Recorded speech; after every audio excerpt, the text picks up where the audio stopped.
Tierra de Sueños, mi antología de cuentos de horror y fantasía oscura ya está disponible en Amazon. Encuéntralo y sumérgete en este diario de pesadillas.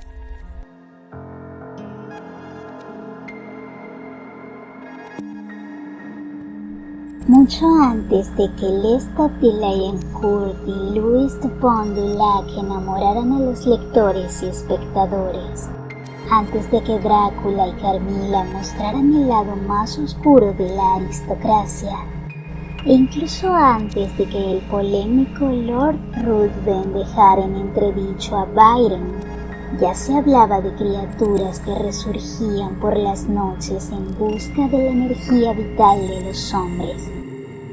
No siempre fueron conocidas como vampiros, pero hoy, en nuestra sociedad futurista, donde parecemos saberlo todo, ese es el nombre que les corresponde.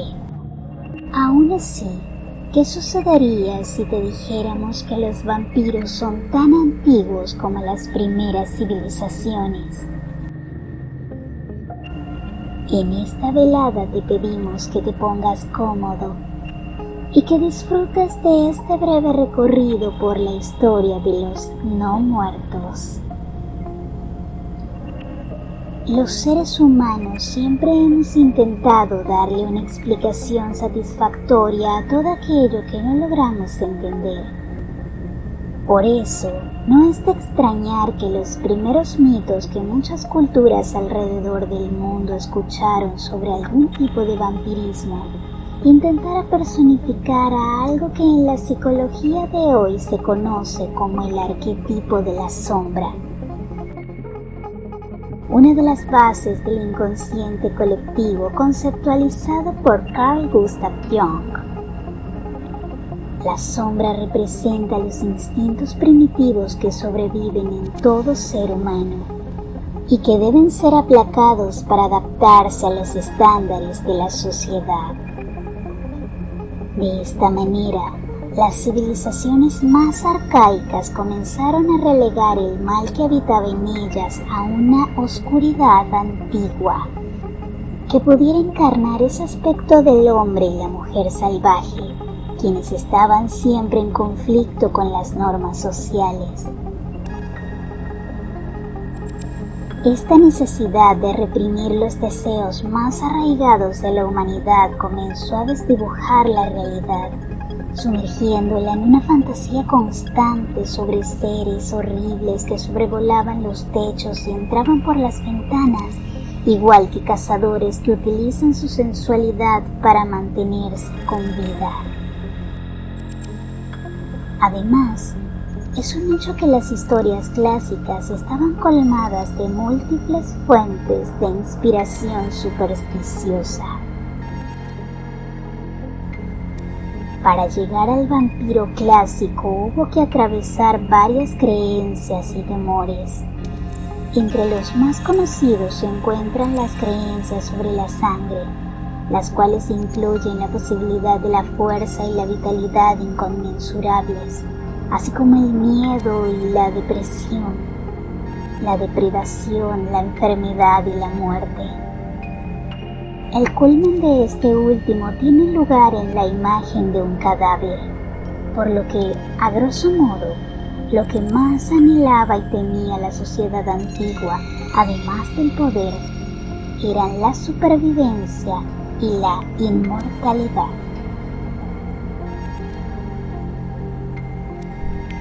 Etimológicamente hablando, la raíz más antigua de la palabra vampiro tiene su origen en la palabra upir, en las lenguas indoeuropeas paralelas en el turco y el persa, y su significado puede traducirse como ser volador, beber o chupar y lobo. Sin embargo, este término no comenzó a ser utilizado sino hasta el siglo XVIII en Europa. Otros sinónimos que parecen definir a esta criatura son los términos griegos Brúcolacu y Nosferatu, Keoketsuki del japonés, Strigoi, Strigoi, Moroi y Tricolici del rumano, Draug del nórdico antiguo, Vampirus del latín o Prolog del eslavo. La mayoría de los expertos sugieren que la iconografía del vampiro nació por causa del pánico colectivo que les infringían las epidemias reales que se manifestaron en el continente antes de que la ciencia tuviera la capacidad para darles algún sentido racional.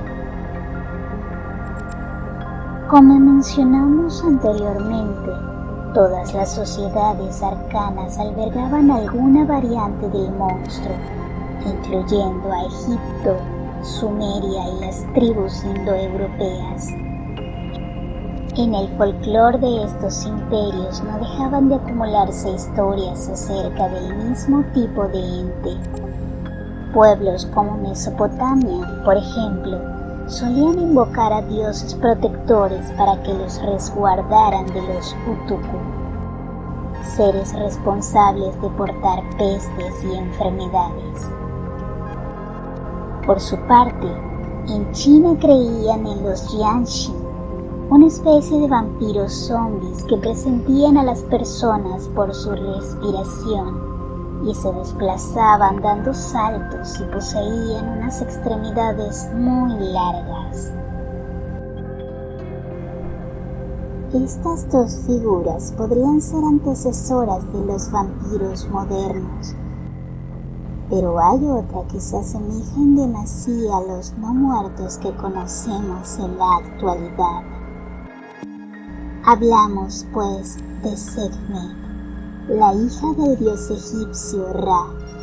Ella era apodada la Terrible por haber castigado a los hombres con ruina. Para apaciguarla, los sobrevivientes tuvieron que darle de beber un líquido rojo similar a la sangre. Quizá la Akasha de Anne Rice esté sutilmente inspirada en esta diosa. Los árabes y africanos también contaban con criaturas necrófagas y devoradoras de sangre. Entre ellas se hallaban los ghouls, entes que cambiaban de forma a su antojo y se convertían al sufrir una muerte violenta. Otro personaje que podría ser una alegoría perfecta del vampiro es Lilith. Aunque el origen de su mito es tan antiguo como la misma Mesopotamia, fueron los judíos quienes se encargaron de convertirla en una mujer fatal. Según la tradición de un pequeño fragmento de una interpretación rabínica del Génesis 1:27, Lilith fue la primera esposa de Adán. Este texto dice lo siguiente: Creó pues Dios al hombre y a su mujer, a imagen de Dios lo creó, varón y mujer los creó. Algunos estudiosos afirman que Dios creó al mismo tiempo tanto a la figura femenina como a la masculina. Por su parte, Isaac ben Jacob van Cohen fue el encargado de difundir la leyenda de que Lilith abandonó a Adán tras negarse a ser sumisa a él y no quiso volver al jardín del Edén después de haberse emparejado con el arcángel Samael a orillas del Mar Rojo, dando como resultado a los Lilith, los primeros demonios que poblaron la tierra. Se dice que Dios castigó a Lilith matando a 1000 de sus hijos al día, por lo que ella y sus vástagos devoraban a los niños humanos en venganza. En India existían los Vatala, demonios vampiros que ocuparon una parte importante de la corte de Shiva.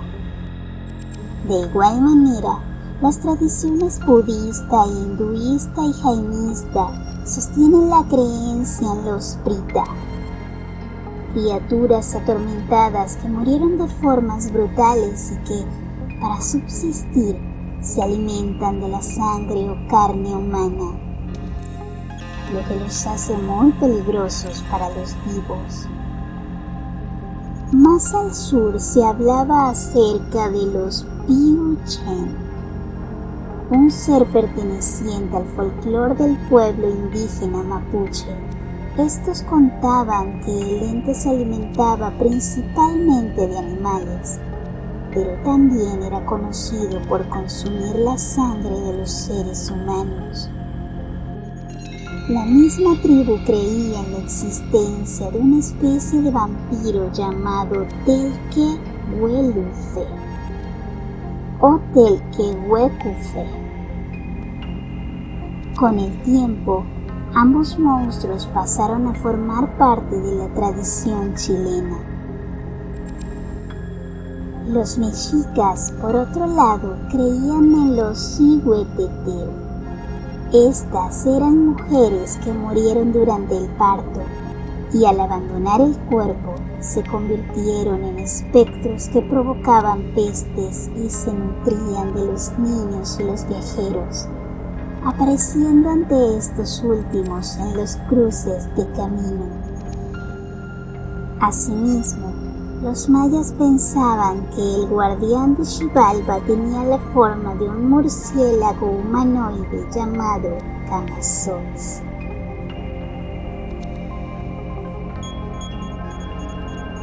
Uno de los mitos más relevantes sobre vampiros surge en la mitología griega.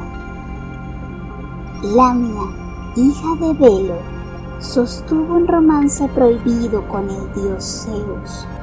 Como de costumbre, la diosa Hera se enteró del amorío y se enfureció con su esposo.